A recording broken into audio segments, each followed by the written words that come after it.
What's up, everybody? Welcome to Podcast Now. I'm Alex. In this video, I want to discuss Kingdom Hearts 3's DLC again, the Remind DLC. I want to talk about the possibilities of this slipping into 2020. What does that mean? Kind of expectations for it, all things like that. Now, I want to make a few videos on this DLC. If these videos continue to do well, if you guys continue to support it, I like making content on Kingdom Hearts. Obviously, a lot of you may still be here from our Kingdom Hearts community series that Tyler and I did, where we really loved covering Kingdom Hearts 3 when it came out, so we definitely appreciate your support. Like I said, these videos have been doing good, and I want to talk more about this DLC, and if you guys do support these videos, you will get that. So, we got the trailer. We got a new trailer for Kingdom Hearts 3's DLC, really, I think like a week or two after I made my release date predictions for it, and the more and more that the summer goes on, the more and more that time goes on, firstly, the more I get confused about what the heck is going on with this DLC.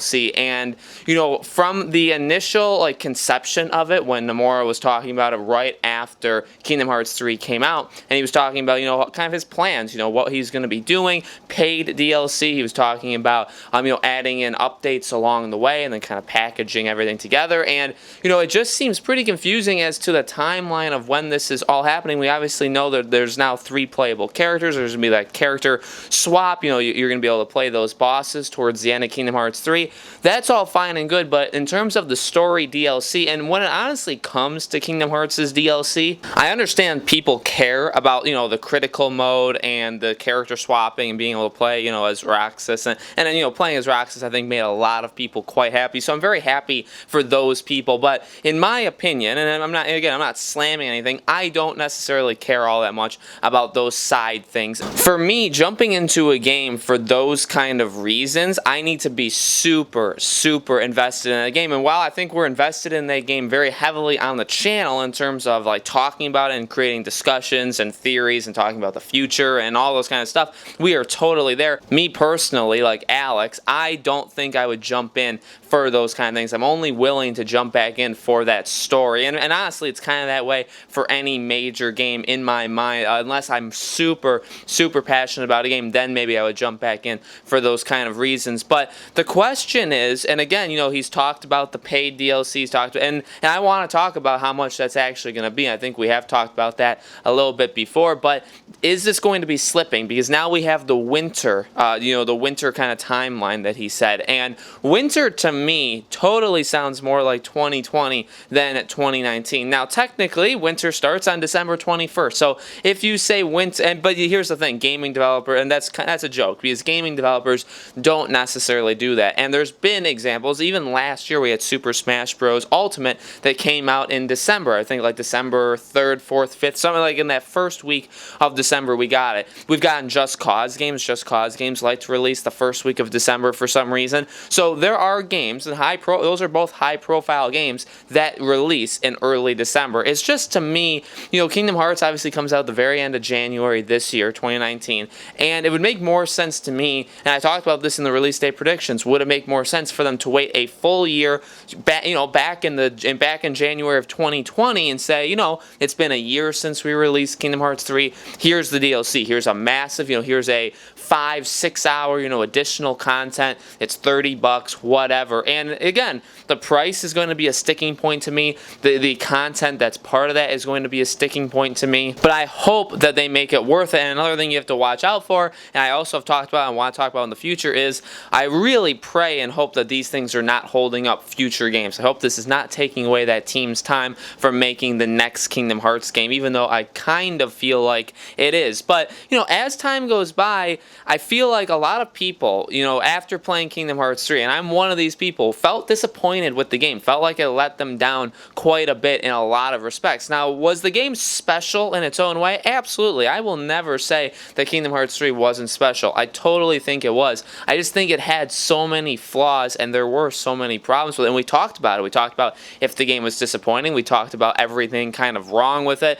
People kind of poke at the story and aspects of it, and also, people make fun of these games quite often, even fans. I mean, even you can be a fan of something and still poke holes at it and have some fun with it, and I think that's what we do as well. But as the time goes on, does like restlessness come in? Do we need that DLC to come out sooner rather than later? And are we expecting this DLC to kind of save the day if it needs to be saved? Now, personally, in my mind, Kingdom Hearts 3 did leave a little bit to be desired. So is it like a reclamation project where I'm expecting this DLC to fix everything wrong with Kingdom Hearts?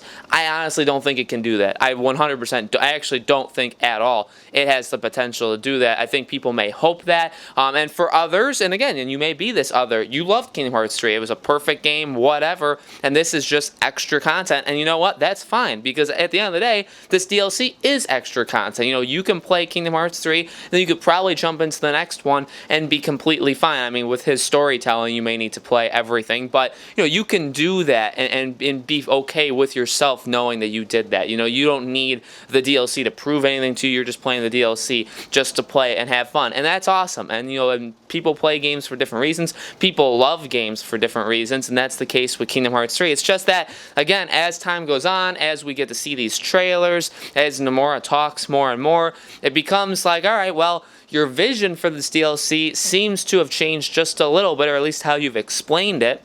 It definitely seems like it's been pushed back. Maybe that's because you are adding more stuff into it than you originally thought. And another thing is, which parts of these are going to be paid? He hasn't really, and maybe you guys can help me in the comments. I don't, I hope I don't sound like really, really dumb that I haven't been doing the research. I've really tried looking up every article written about this, but let me know in the comments, if I'm getting anything wrong. But from what I've seen, it's kind of hard to tell what exactly is going to be the paid stuff and what is not. And is the character swapping and all that stuff, if that's not the paid stuff, does that come out earlier? Like, is the character swapping where you play as Roxas and Aqua and all that stuff, does that come out in the fall and then you still get the main DLC? And what is Remind in the first place? Is that only the story DLC? There's a lot of questions. I don't think he makes it very easy, and Square Enix and the studio itself, I don't think they make it very easy to follow it as well. And I honestly feel like that could hurt it, because I know, especially here on the channel, there's a lot of diehard fans, right? And especially in our Ending Explained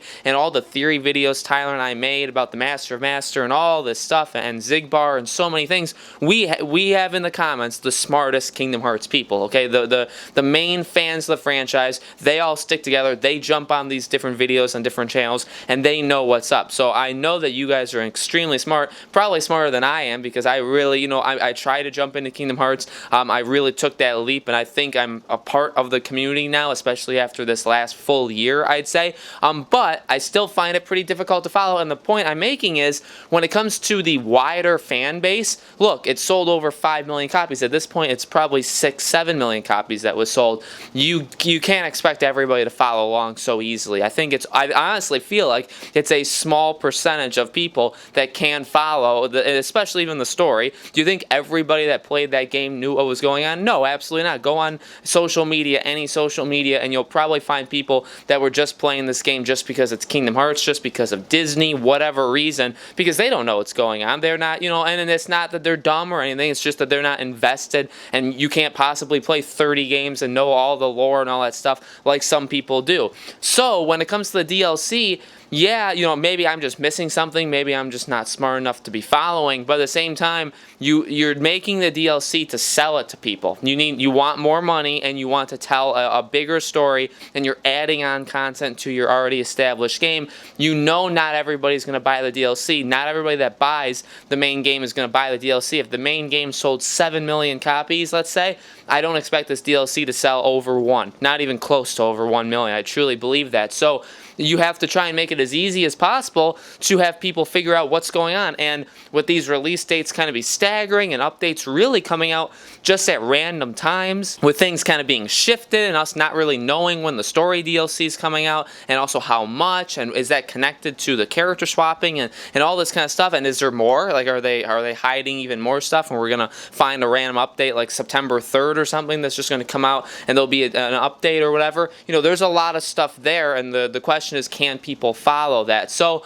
you know, I kind of went on some huge tangents there. I do believe this main DLC, this story DLC, is coming out more like January, February, around a year after Kingdom Hearts 3 comes out. I think that makes the most sense. But I did want to talk about like kind of the overall picture with this DLC, and hopefully you guys liked me doing that as well. So let me know in the comments below, guys, what do you think about what I said? You know, firstly, when do you think this story DLC is coming out? Do you think it's coming out, you know, winter as in December 2019, or do you think they'll push it to like a 1-year anniversary kind of thing? And also, what do you think about the rest of the stuff that I said? Do you think it's easy to follow? Am I missing something? Let me know all that stuff in the comments below. And thank you guys, as always, for watching. Make sure you guys subscribe and hit that bell icon so you guys know when these videos go up. And again, if you guys continue to support these videos, we will continue to make them. I have a couple other kind of mini topics I want to talk about, discussion topics on this DLC. And then when we get closer to the DLC, the community series will kick back off. Tyler and I will be back making videos, having theories about it. Then we will, of course, be playing it, and we'll have theories and discussions after. So a lot more Kingdom Hearts content